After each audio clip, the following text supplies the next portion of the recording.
Boa tarde, pessoal, tudo bem? Desculpa aí pelos imprevistos, né, com a conexão, a gente que é de tecnologia, né, a gente está acostumado, né, com tudo que é tipo de bug, e o dia hoje foi o bug aqui do fone, um clássico, né, do trabalho remoto. Bom, eu estou aqui para falar um pouco sobre como que a agilidade organizacional, ela está impulsionando a estratégia na Hotmart, e aí me apresentando rapidamente, atualmente eu sou head de agilidade organizacional aqui na empresa. Eu também sou mentora voluntária da Plug and Play, eu ajudo ali na aceleração de startups, e eu tenho mais de 12 anos de experiência em companhias ágeis, em transformação digital, e principalmente em gestão de produtos relacionados a bancos e fintechs. Sintam-se à vontade para me adicionar aqui no LinkedIn. Eu gosto de conversar com várias pessoas, eu participo bastante da comunidade, tá? Então sintam-se à vontade para me adicionar e me mandar mensagem que a gente troca mais informações. E aí, falando então um pouco sobre, né, a agilidade, né, e estratégia, e aí a gente está vivendo um momento turbulento, né, tanto no contexto de mercado quanto de organizacional, né, em que a gente vê que muitas abordagens para escalar agilidade, elas não estão funcionando mais. E isso está bastante em pauta, principalmente com esses movimentos de layoff que impactaram agora nos últimos meses, eles vêm impactando, né, os times de agilidade. E aí aqui o ponto que eu trago é por que a gente tem esse sentimento, né, de que a agilidade está passando por essa fase, né? Muito porque métodos ágeis por si só, eles não garantem a agilidade.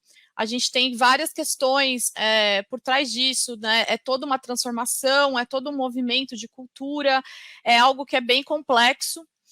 Então, aqui eu vou explicar um pouco mais, né, como que a gente está fazendo isso aqui na Hotmart e, principalmente, agregando valor estratégico para a companhia.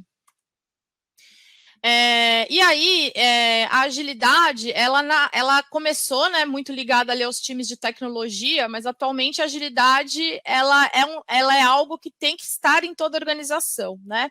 Então, a agilidade não é só mais você ali implementar, você tinha 5 squads, aí você agora tem 10, você precisa de fato implementar toda a cultura e as práticas de agilidade na organização como um todo, então nos diversos times e nas diversas camadas, e principalmente ligado à estratégia. E tem uma frase que eu gosto muito, que não há nada tão inútil quanto fazer com grande eficiência algo que não deveria ser feito. Então, isso é um ponto que eu tenho visto bastante nos últimos anos acontecer no mercado. Muitos agilistas preocupados, mais focados ali no método, no processo, e a gente não está entregando, de fato, o devido valor, né, participando ali da organização. Então, eu sempre reforço isso, que o que fez bastante diferença, tanto na minha carreira, e eu passo isso tanto para o meu time, para os meus mentorados, eu sempre fui uma pessoa que eu tenho um sentimento de dono mesmo na empresa. Então, assim, independente da empresa que eu tô, eu me preocupo, o meu primeiro passo é entender a estratégia, né? Então, é mergulhar ali nos principais, no business plan, nos concorrentes, nos principais KPIs, fazer um assessment, enfim, se empoderar de fato do contexto da empresa para não cair na armadilha, né, de Ctrl+C, Ctrl+V de métodos ágeis. E um dos pontos que faz muita diferença é a questão do pensamento sistêmico, né? Então, o todo, ele não é a soma, né? Não é igual à soma das partes, mas o produto das interações entre elas, né? Então, mais que nunca, para líderes, é essencial você ter esse pensamento sistêmico em que você não enxerga partes isoladas da organização, né? Mas você consegue enxergar o todo e mapear, né, as interdependências, as interações, como que tudo se conversa. E para um agilista, isso também é fundamental. E aí, como que a gente está estruturado aqui na Hotmart, tá? Então, hoje eu vou trazer um pouco do nosso case aqui da companhia. A gente tem um time de portfólio management e business agility, é um time cross, ele é um time corporativo, então ele atua na empresa como um todo. E aí a gente tem duas figuras relevantes nesse modelo. A gente tem o profissional de portfólio, que ele está olhando para eficácia, então ele tem um foco ali ele ajuda os times a perseguir, né, o objetivo correto, a de fato agregar valor ao cliente. Então, essa pessoa, ela impulsiona muito essa questão do valor junto dos times. Então, todo o trabalho ali de priorização, de desdobramento da estratégia, de despriorização. Então, priorizar é fácil, mas também o que a gente desprioriza, o que a gente diz não. Então, essa pessoa, ela atua ali muito próximo, ajudando os times nesses processos. E aí, a gente trabalha com a dupla, né? A gente tem o profissional de agilidade. O profissional de agilidade, ele vem com esse olhar de eficiência, de produtividade. Então, ele está ali junto dos times, garantindo que os processos, as práticas, elas estão adequadas para que o time performe. E apesar de cada um ter um papel, eles são uma dupla, né? Então a gente fala que primariamente, né, cada um tem essa responsabilidade, mas eles olham para os dois âmbitos, né, da eficácia e da eficiência.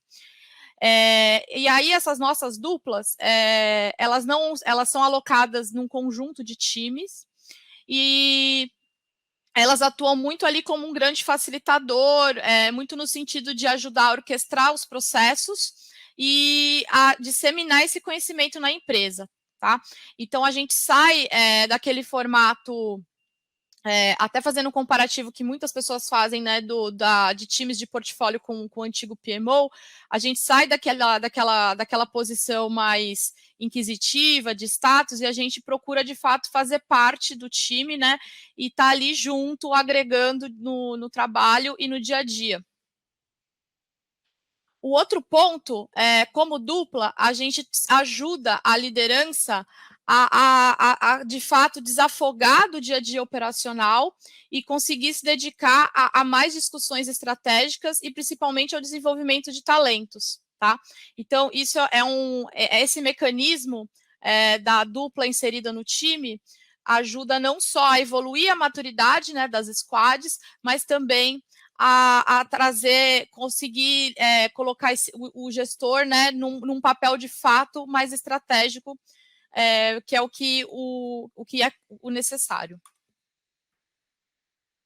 E aí, como é que a gente está organizado, né, em termos de níveis, tá? Aqui a gente bebeu da fonte do Flight Levels, e aí a gente tem, além da área de portfólio e agilidade, a gente tem uma área de estratégia corporativa, que ela também é cross, é uma enabler. Essa área, ela garante a orquestração dos processos estratégicos anuais, tá? Então, ela pensa qual que é o nosso sonho grande, qual que são as nossas diretrizes quanto company. Esse ciclo, ele é anual, e aí ele se desdobra em ciclos trimestrais. Aí, no nível 2, a gente tem a figura ali do portfólio expert, trabalhando junto dos times e construindo o primeiro ponto ali é revisando o que a gente fala que é a taxonomia. A taxonomia é a missão e o propósito ali de cada business unit, de cada time. E aí, se a gente tiver ajustes, né, nesse propósito, a gente ajuda a liderança a avaliar se tem algum ajuste necessário em termos de design organizacional. O segundo compromisso ali, o nosso segundo artefato, é a questão dos OKRs e das métricas de portfólio. Então, o time de portfólio, ele ajuda na construção dos OKRs estratégicos. Esses OKRs, eles são os níveis da business unit ali, ou da VP, né, uma enabling function. E aí a gente cria depois os OKRs táticos para gerências, né, para os times de fato que fazem parte dessa BU. E aí, por fim, a gente olha para a alocação de recursos e para os programas e iniciativas que vão ser priorizados naquele trimestre.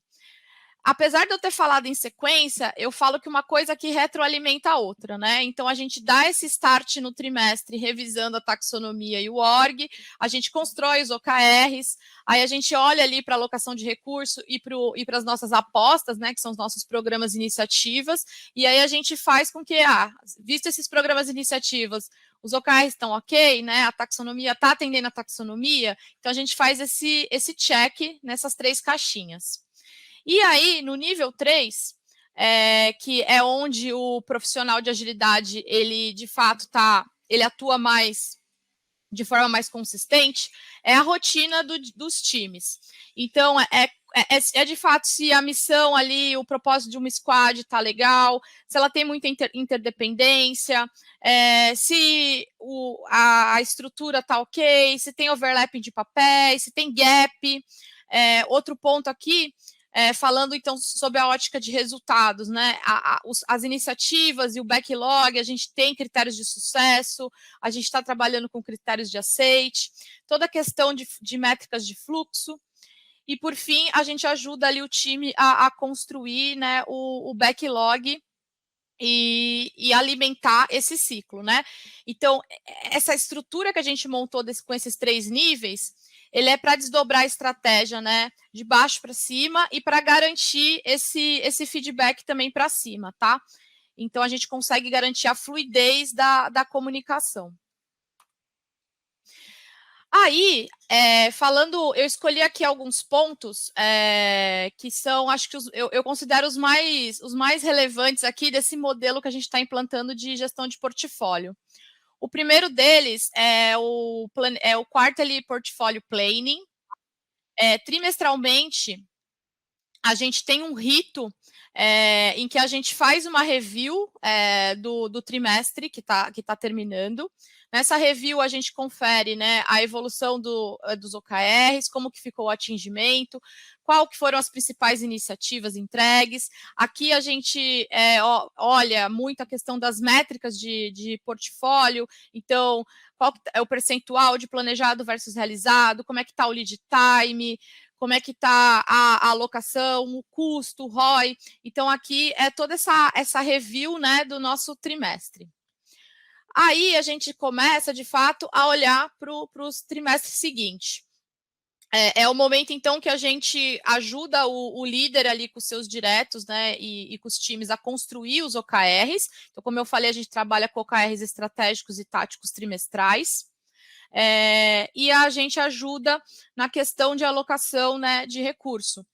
E o interessante é que, como a gente está orquestrando esse processo na empresa como um todo, né, a gente consegue ter essa visão sistêmica. Então, por isso que eu comecei falando de visão sistêmica. E aí a gente fornece visões consolidadas e a gente consegue ajudar a liderança a tomar decisões de alocação de investimento, a investir mais em determinada iniciativa, ou, por exemplo, ter visibilidade do que está ficando para trás. Então, isso foi uma mudança bem forte de maturidade, né, quando você consegue fornecer para a organização essas visões integradas. E aí, por fim, a gente apoia na construção dos programas e iniciativas. E aqui eu acho que o principal ponto de evolução é sair da mentalidade de projeto, né? Então, não ficar preso ali na questão do prazo e, de fato, se atentar ao valor, né? E como que a gente faz entregas menores, tá? Então, aqui a gente faz várias iniciativas depois, ao longo até do trimestre, para os times irem aprendendo como que eles trabalham, né, com quebras menores para entregar valor mais rápido. Bom, aqui eu trago, né, uma big picture de tudo isso que eu estou apresentando para vocês, tá? Então, sempre que eu falo de modelo operacional de gestão de portfólio e governança ágil, eu gosto de estruturar nessas 3 colunas. Então, a gente tem a coluna dos resultados, a coluna, de fato, dos itens de backlog, e daí os itens de backlog da companhia como um todo. Então, desde a ideia ali que um CEO, o founder teve, até de fato aquele itemzinho ali, o bug, a história de usuário ali com o time, e todos os ritos, né, os fóruns, cerimônias que acontecem na organização. E os níveis aqui, uma coisa está integrada com a outra, tá? Então, no nível 1, a gente define, a gente usa North Star Metrics e direcionamentos estratégicos anuais. Isso é desdobrado num item de backlog que a gente chama de prioridade estratégica. Essa prioridade estratégica pode ser um job to be done, pode ser uma necessidade, pode ser uma dor, enfim, é algo de fato mais complexo e com porte ali de 1 ano ou até mais. E a evolução, né, dessa entrega e desse resultado é acompanhado nesses fóruns estratégicos, né? E aí, no nível 2, a gente tem o mesmo processo, né, com os outros itens, né? Então, a gente tem os OKRs. A partir dos OKRs, as apostas deles são os programas e as iniciativas, e aí a gente acompanha não só aqui a Portfólio Planning, né, que é o fórum que eu apresentei para vocês, mas aí, ao longo do trimestre, a gente faz um rito que é chamado de Portfólio Check-in. Então, quinzenalmente ou mensalmente, a minha recomendação é até que, pelo menos quinzenalmente, a gente passa ali pelos principais resultados e evoluções do time, e também trate, né, impedimentos, de fato seja um momento ali para resolver problemas e tomar decisões. E aí o outro fórum que a gente usa no nível 2 é a MPR, que é a Monthly Performance Review, tá? Esse é um fórum que ele está bastante difundido no mercado, ele foi criado acho que na Amazon, tá? E aí é um fórum que a gente olha de fato para resultados financeiros, é um olhar mais financeiro ali da unidade de negócio. E aí no nível 3, para tribos e times, sejam esses times de desenvolvimento de produtos ou times enablers ou de marketing, enfim, comercial, a gente tem itens de backlog, que podem ser tarefas ou os itens de backlog de desenvolvimento, e aí a gente acompanha através dos ritos, né, dos eventos normais não, né, clássicos da agilidade, né, então planning, review, replenishment. Então, a gente tem times que usam Scrum, a gente tem times que usam Kanban, tem times que usam Scrumban. Então, aqui varia bastante conforme o contexto ali, a necessidade de cada time. E, por fim, a gente tem um rito bem importante, que a gente ano passado já tinha alguns times que colocavam em prática, e esse ano a organização como um todo está utilizando, que é o All Hands. E aí é um rito que a gente consegue, de fato, conectar a estratégia com o operacional, tá? Então, até por isso que ele fica aqui na vertical, nessa big picture. Aqui eu trago uma outra view, tá, de portfólio, que ela ajuda bastante a entender como que fica essa estrutura, né, desse fluxo, tá? Então isso aqui também costuma ser bastante útil para quando a gente quer fazer esse tipo de configuração de portfólio no Gira, no Azure, no Kanbanize, enfim. É como a gente tem aqui todos os nossos artefatos, tá? E como que eles se desdobram. E aí a gente acompanha aqui os resultados, né? E aí aqui no nível de portfólio, né, dos programas, iniciativas e de backlog, a gente está acompanhando o item no fluxo de trabalho. Bom, e aí, esse é o modelo, tá, que a gente está implantando na Hotmart, de gestão de portfólio e governança ágil. É um modelo que a gente começou a desenhar e testar em agosto, setembro do ano passado. Esse ano a gente está rolloutando ele na empresa como um todo. E eu acho que a grande questão aqui, né, a dica para quem está implementando ou tem esse desafio pela frente, é não cair na armadilha do Ctrl+C, Ctrl+V. Então, o que eu estou mostrando aqui para vocês, os outros exemplos que você encontra no mercado, estude eles, entenda o que funcionou, entende principalmente o que não deu certo para a gente não repetir o erro, e aí crie um modelo próprio, né? Então, eu acho muito importante a gente respeitar ali o contexto e a necessidade de cada organização. E uma outra sugestão, testa esse modelo num recorte pequeno ali, num time, numa BU, É importante, às vezes também não faz esse teste numa BU que seja tão complexa ou crítica, faz em times que eles já conhecem alguma coisa de portfólio, ou em time que não tem um risco tão grande se você se fracassar o modelo, né? Porque a ideia aqui é implantar o ágil sendo ágil, né? Então é muito na linha de a gente tem ali um ambiente para testar o modelo, entender o que precisa melhorar, e aí ir implantando em ondas e evoluindo esse modelo de forma contínua, tá? E aí ir se atentando em não padronizar as coisas, e sim equalizar boas práticas, tá? Então não é, a gente está trabalhando com esse formato que eu mostrei para vocês de OKRs, os nossos itens de backlog, talvez em Q4 já não funcione mais, talvez ano que vem a gente tenha que ajustar. Então, muito não se prender nessa questão da padronização, mas sim no que faz sentido para a empresa. E, por fim, eu deixo uma mensagem aqui para todo mundo que está super envolvido, né, em transformações ágeis, né, em transformação digital, para a gente ter bastante adaptabilidade, principalmente muita resiliência, porque a gente está fazendo um trabalho de transformação, então é um trabalho de formiguinha. A gente não faz uma transformação em meses, nem em um ano, né? A gente faz uma transformação em alguns anos. E transformação é cultura, é pessoa. Então, muitas vezes a gente dá um passo para trás, né? Para dar 2 passos para frente.